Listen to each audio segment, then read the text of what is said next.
Very good morning to you, students. Today we are in our history lecture once again, and we are in our lesson 9, heritage management. Okay. So now in this lesson, what are we going to learn? We are going to learn about sources of history, their conservation and preservation. Then second, we are going to learn about some famous museums in India. Third, we are going to learn about libraries and archives. And fourth, lastly, we are going to learn about encyclopedias. Now, what is the meaning of conservation and preservation? We all know conservation वो होता है जहाँ पे हम किसी चीज की रक्षा करते हैं, जैसे उसको हम संभाल कर रखते हैं। और प्रेजर्वेशन क्या होता है? उस चीज को सालों साल तक के लिए बना के रखना, सालों साल तक के लिए उसको संभाल के रखना। तो एक होता है कॉन्जर्वेशन, यानी उसको बहुत, जैसे पानी, वाटर कॉन्जर्वेशन।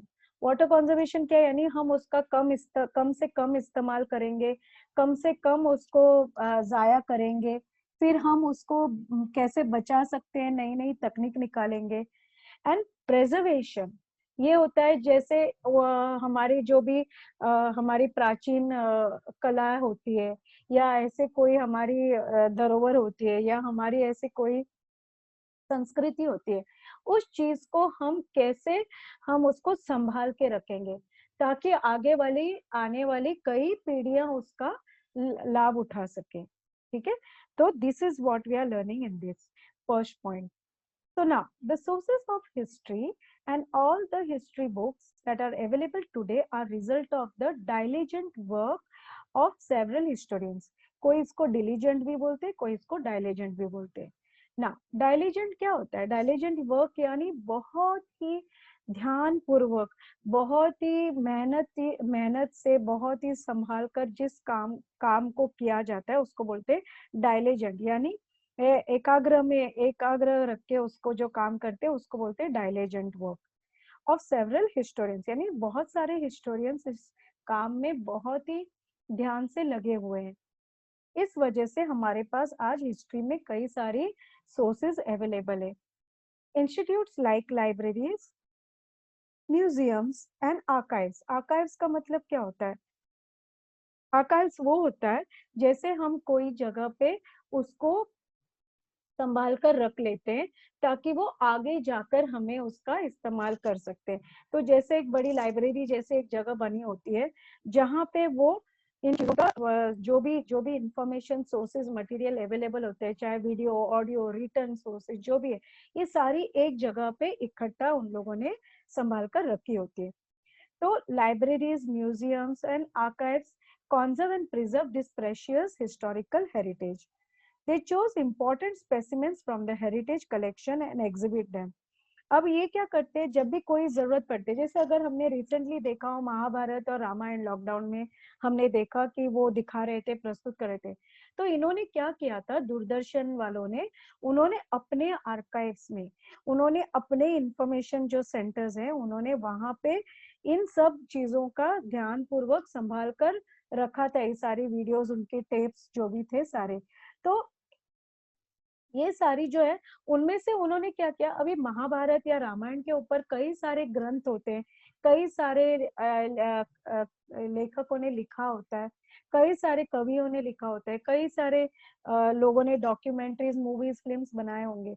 लेकिन हम क्या करते हैं, जैसे जैसे हमारी जरूरत होती है उस हिसाब से हम उन चीजों को, इम्पोर्टेंट स्पेसिमेन जो है उनको हम कलेक्ट करते हैं और उनको जाके एग्जिबिट यानी उनको लोगों के वहां दर्शाते हैं उनको।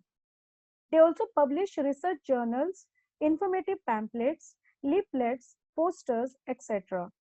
The documents and artifacts are not exhibited but historically very important are stored in the museums and archives after completing necessary treatments for their conservation and preservation. अभी क्या करते हैं, ये जो भी है वो उन्होंने क्या करते हैं, बाकी उसको क्या डॉक्यूमेंट करते हैं, डॉक्यूमेंट यानी उसके बारे में लिखते हैं, और ये उसके रिलेटेड जो भी आर्टिफैक्ट्स है, यानी उसकी कोई मूर्तियां हैं या कोई ऐसे उसकी जो भी चीजें हैं ऐसे, तो उसको उनके साथ जोड़कर रख देते हैं। Those documents and artifacts are made available to researchers as and when necessary. Libraries conserve, preserve and manage the books. अब ये जब भी कोई रिसर्चर आता है, कोई भी जो उसकी खोज करना चाहता है उस चीज के बारे में, तो उनके लिए ये वो फिर बाद में इनको दिखाते हैं, उनको वो उसका क्या बोलते हैं, उनको प्रस्तुत करते हैं उनके सामने, ठीक है ना। Sources of history, their conservation and preservation. Each step, like collecting the sources of history, creating their records and indexes, exhibiting manuscripts, old books, and artifacts after completing necessary treatments, requires very careful handling and management.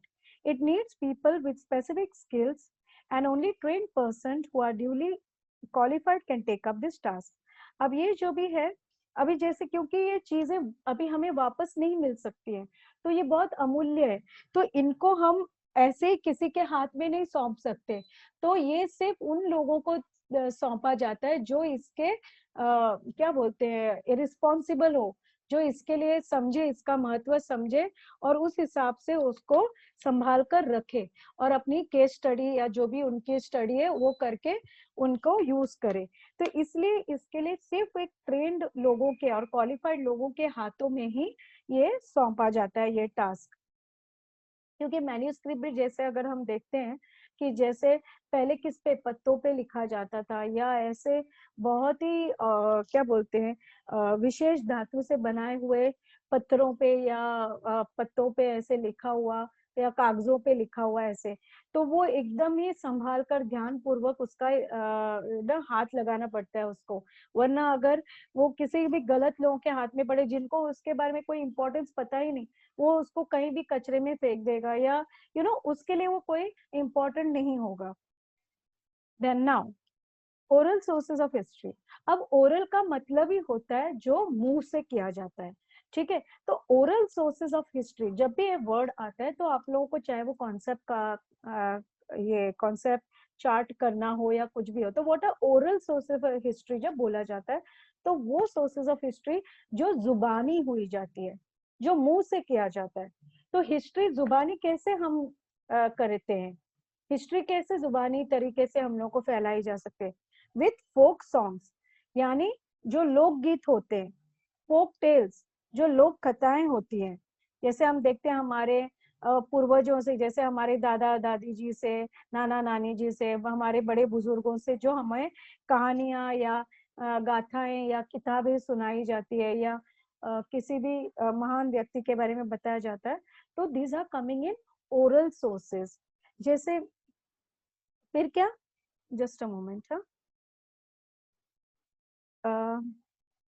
Collecting and compiling of folk songs and folk tales etcetera. तो ये जो folk songs और folk tales है उसकी compilation, यानी सबका एक जगह पे समावेश करना, एक जगह पे लाके उसको इकट्ठा करना, उसको बोलते हैं कंपाइलिंग। ओके, तो ये करना। दूसरी बात है classifying, analysing and interpreting the compiled material. Classifying का मतलब होता है, ये होता है जैसे हम क्लासिफाई करेंगे यानी उसको अलग अलग हम इस पे बिठा देंगे, ग्रुप बनाएंगे। कैसे ग्रुप बनाएंगे, जैसे ये कविताओं का संचालन है, ये कहानियों का संचालन है, ये डांस ड्रामा का संचालन है।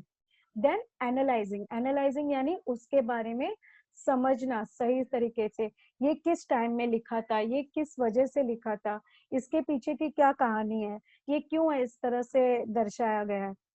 इंटरप्रेटिंग, इंटरप्रेटिंग भी एक इम्पोर्टेंट काम ही होता है कि वो कवि क्या कहना चाहता है या वो इस कहानी द्वारा क्या हमें सीख देना चाहता है। जैसे हम कई बार रामायण महाभारत या बाइबल या ऐसे कई सारे जो हमारी ये होती हैं रिलीजियस बुक्स होती हैं, उनके थ्रू भगवान हमें क्या संदेश देना चाहते हैं, हमें कौन से वे तरीकों में लाना चाहता है, ये हमें अच्छे संदेश इन किताबों से मिलती हैं। फिर ऑल्सो अलग अलग भाषाओं में होती है, तो हमें उनको सही तरीके से इंटरप्रेट करने की जरूरत होती है। Okay, then publishing the result of respective research. अब ये सारा करने के बाद हमें ऑब्वियसली उसको दर्शाना है, लोगों के आगे लेके आना है, सामान्य लोगों के आगे, तो ये हमारी रिसर्च का जो भी है उसको पब्लिश करना, ये आखिरी उसका एक पड़ाव होता है। Then necessary training. So what is a necessary training? First is sociology and anthropology.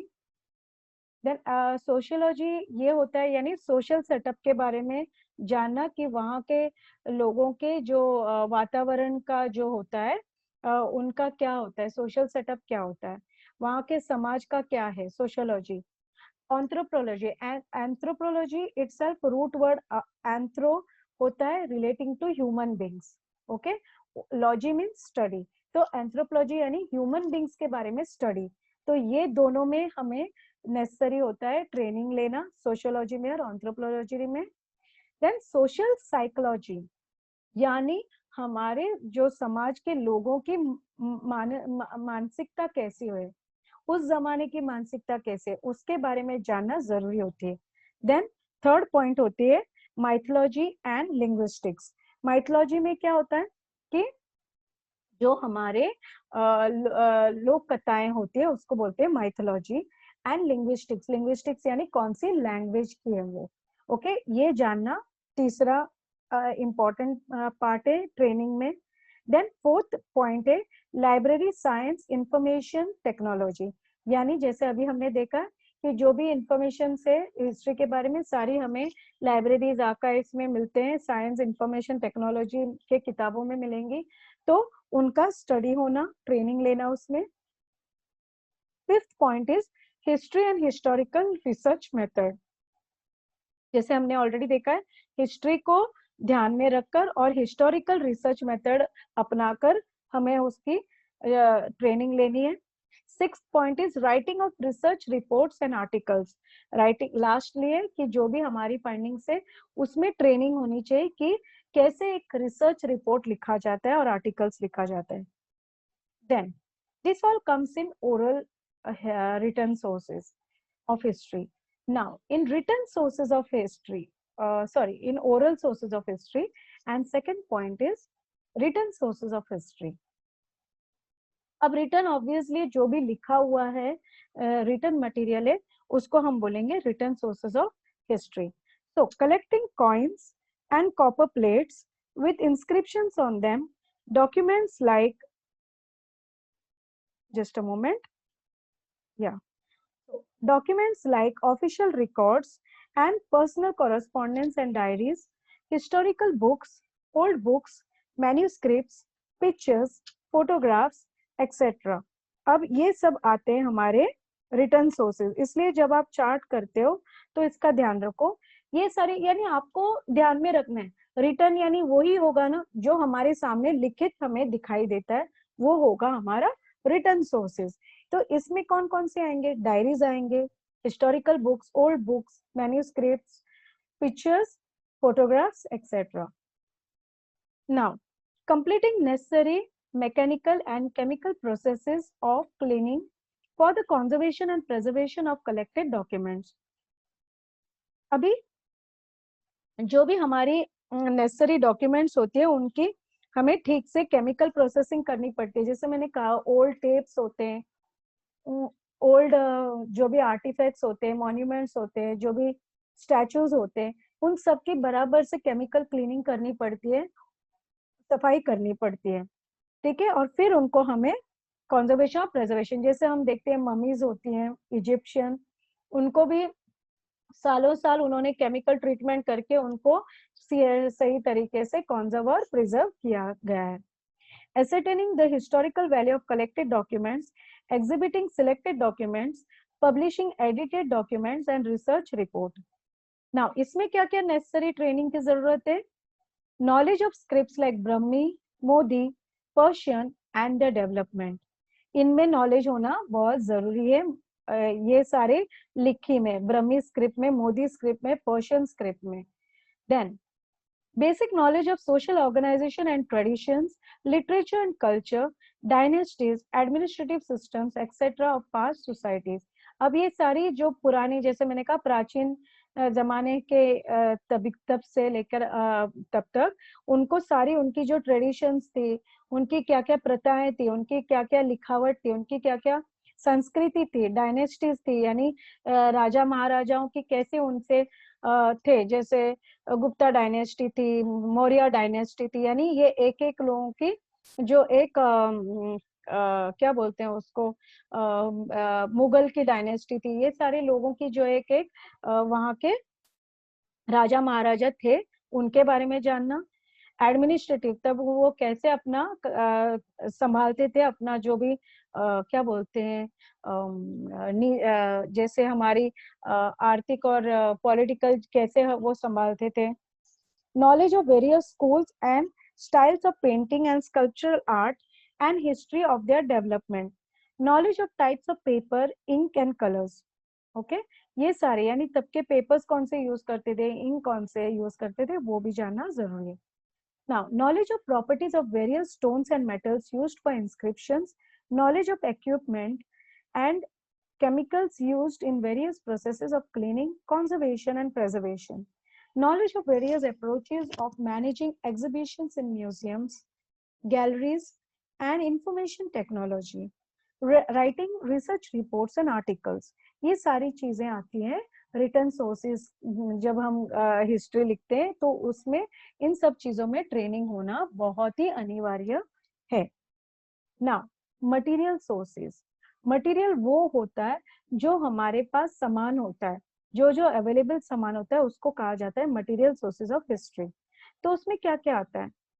Collecting artefacts, classifying them according to their historical date and type and preparing indexes, completing necessary mechanical and chemical process of cleaning for the conservation and preservation of collected documents, arranging exhibitions of selected artifacts or their replicas, writing and publishing research articles about collected artifacts, classifying fossil of plants and animals. Fossil का मतलब है जो बचा हुआ रहता है ना, जैसे अभी हड्डी रहती है, या जैसे पेड़ पौधे होते हैं तो उनके जले हुए अंश होते हैं कभी जमीन के अंदर जो कोयले की तरह हमें मिलते हैं, तो वो जो फॉसिल होता है, या इंसान मर जाते हैं तो उनकी हड्डियों का जो बचता है उसको बोलते हैं फॉसिल। तो ये प्लांट्स और एनिमल्स की जो फॉसिल होती है उनको क्लासिफाई करना और उसको इंडेक्सेस में बनाना कि किसके बारे में हमें कौन कौन सी चीजें मिली हैं। देन एग्जिबिटिंग सिलेक्टेड फॉसिल्स और देयर रेप्लिकास। अब इन चीजों को जैसे हम देखते हैं डायनासोर के हड्डियां म्यूजियम्स ऐसे बना के रखे हुए हैं, तो ये सारी उनकी एग्जीबिशन करना और उनकी रेप्लिकास बनाना, ये भी उनका काम आता है मटेरियल सोर्सेज में। ना नेसेसरी ट्रेनिंग क्या है इसमें? Basic knowledge of archaeological method and theory, history of ancient civilisation.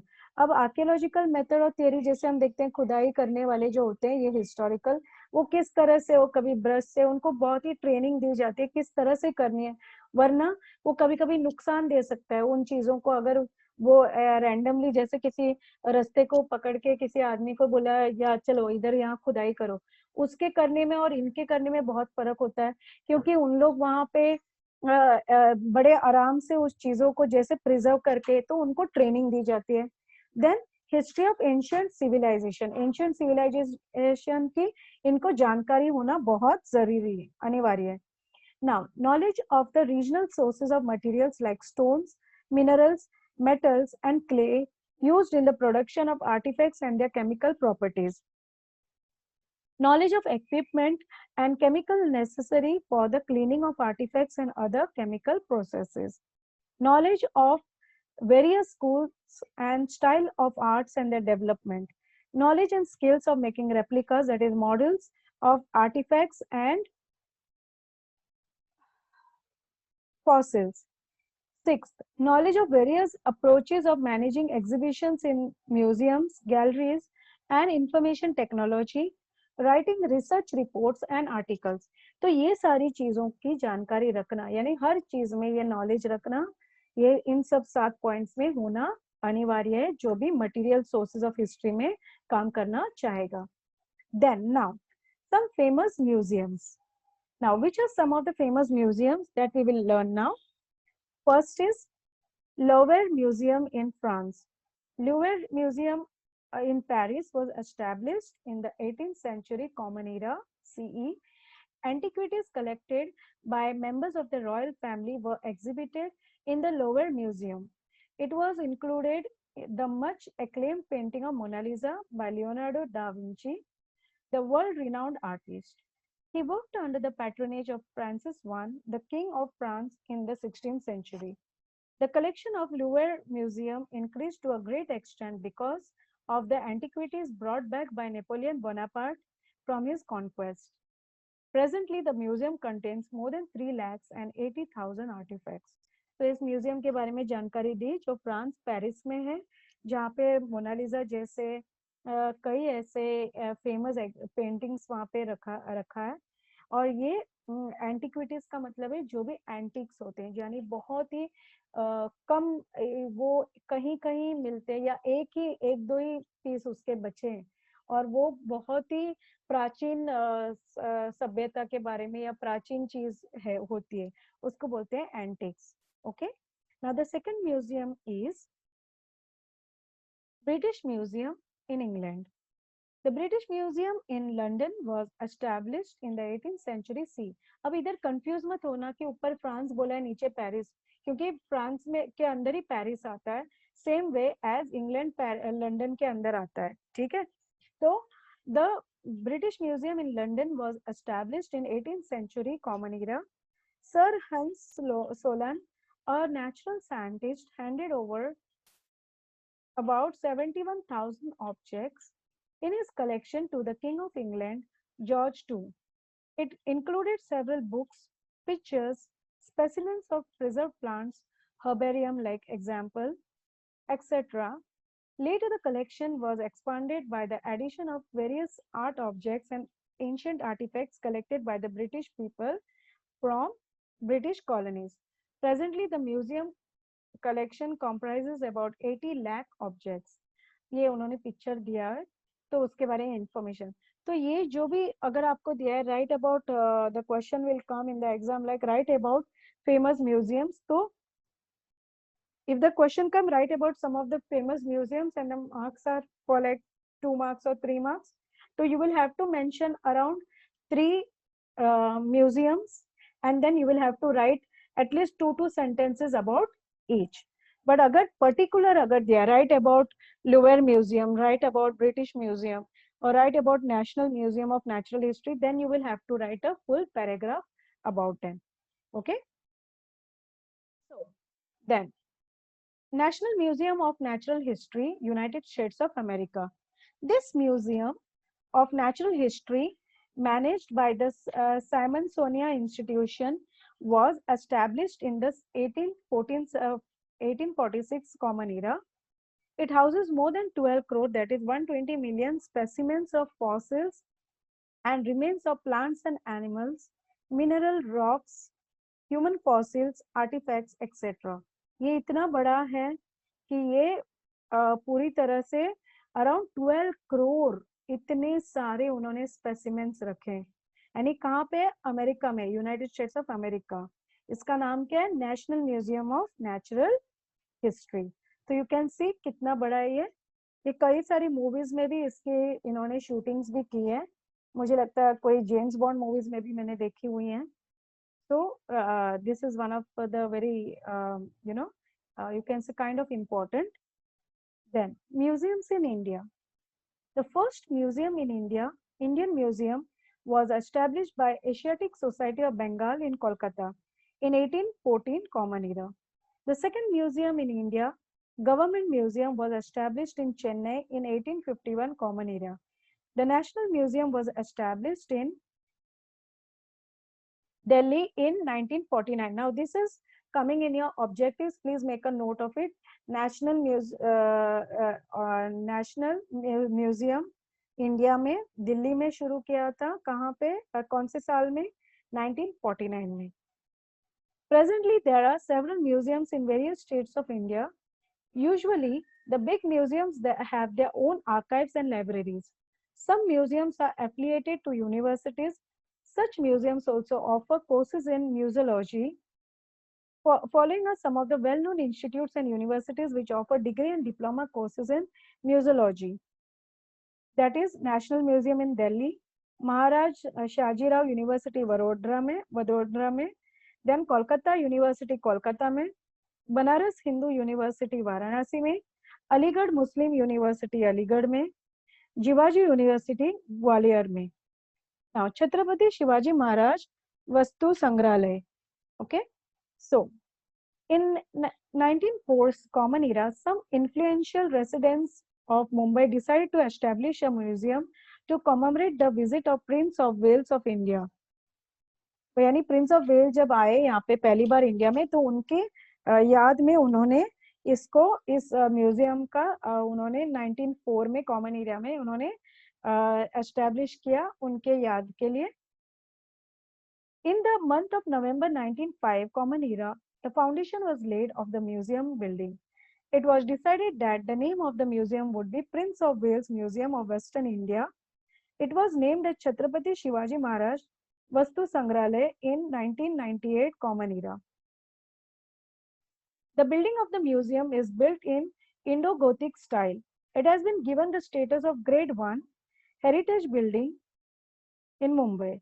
The museum houses about 50,000 antiquities divided into 3 categories: arts, archaeology and natural history. ये जो है छत्रपति महाराज वस्तु संग्रहालय मुंबई में है ये स्थित अपने, तो ये 50,000 एंटिक्विटीज उनके पास है, छोटे बड़े ऐसे उन्होंने बहुत सारे रखे हैं यहाँ पे. Libraries and archives. Libraries are the storehouses of knowledge and information. Library science is very closely related to management science, information technology, and field of education. Libraries perform various tasks like collecting books, arranging them systematically, conserving and preserving of those books, dissemination of information sources, etc. Many of these tasks are completed with the help of computerized systems. To make a book available to a reader as per his requirement is the most important aspect of library management. The Royal Library of Ashurbanipal, that is 7th century BCE, the Assyrian Emperor in Mesopotamia, the library at Takshila University, 5th century BCE, 5th century CE, and the library in Alexandria, Egypt are supposed to be the earliest libraries in the world. The Saraswati Mahal Granthalaya. Okay, before going to this, ये जो इन्होंने information दिए इस para में, the Royal Library, ये which are the earliest libraries in the world, तो इनमें आपने ये सारे लिख सकते हैं, याद कर सकते हैं उसके लिए. Now, the Saraswati Mahal Granthalaya in Tanjavur, Tamil Nadu was built in 16th to 17th century during the times of Nayak dynasty. In 1675 CE, Vyankoji Raje Bhosle conquered Tanjavur and established his independent rule. Vyankoji Raje Bhosle and his successors kept expanding Saraswati Mahal Granthalaya. Sarfaroji Raje Bhosle contributed the most in this expansion. In 1918, the library was renamed as the Tanjavur Maharaj Sarfarji as Saraswati Mahal Library in his honor. There are several noteworthy libraries in India. For instance, National Library Kolkata, Nehru Memorial Museum and Library, Delhi, State Central Library, Hyderabad, Library of Asiatic Society and David Sassoon Library in Mumbai, etc. Now, ये सारे हो गए हमारे library के बारे में information. From the technical point of view, the management of archives is akin to library management. Okay? So, akin का मतलब क्या होता है? Archive का मतलब होता है, मैंने पहले भी कहा, यानी आजकल technically अगर देखा जाए, एक library को archive भी बोल सकते हैं, क्योंकि वहाँ हर तरीके से हर किताबों किसी भी information के बारे में पता होता है. Archives का मतलब लेकिन ये भी होता है कि हर चीज जो भी हमें बाद में इस्तेमाल करनी होगी, वो चाहे सालों बाद हो या सालों पहले की हो, तो वो सारी उसमें चीजें मिलेंगी हमें. Okay, so preserving documents with important content in their original condition, preparing index and creating accurate systems of retrieval यानी वापस दोबारा उसको ले आना of documents are the important task in the management of archives. Documents from the archives are supposed to be very reliable because of the heavy dependency on computerized systems. Information technology has become an inevitable part of management of library and archives. यानी अब computer के आने के वजह से क्या हुआ है, हर जो भी चीजें वो हम आसानी से स्टोर कर सकते हैं कंप्यूटर में through videos to DVDs to audios to tapes to other way of information. The first official archive of India, the Imperial Record Department, was established in 1819 Common Era in Kolkata. It was shifted to Delhi in 1911 Common Era, and in 1998 Common Era, the then President of India, Honorable K.R. Narayanan, opened the archives for public. It is a department under the jurisdiction of Ministry of Culture of the Indian government. The documents have been preserved here in a chronological order from 1748. It includes records in English, Arabic, Hindi, Persian, Sanskrit, and Urdu languages. It also includes records of Modi script. These records are classified in 4 categories: public records, oriental studies, manuscripts, and private records. Governments of every state in India maintain independent archives. The archives of Maharashtra state government has branches in Mumbai, Pune, Kolhapur, Aurangabad, and Nagpur. There are about 5 crore Modi documents related to Maratha history in the Pune branch. These documents are referred to as Peshwa Daftar.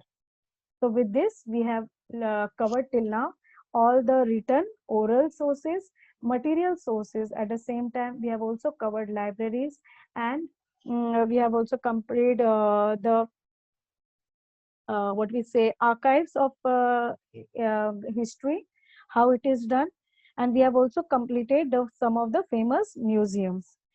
So now in the next continuing video, we will learn about the encyclopedias. So we'll stop here for now. See you in the next lecture. Have a nice day.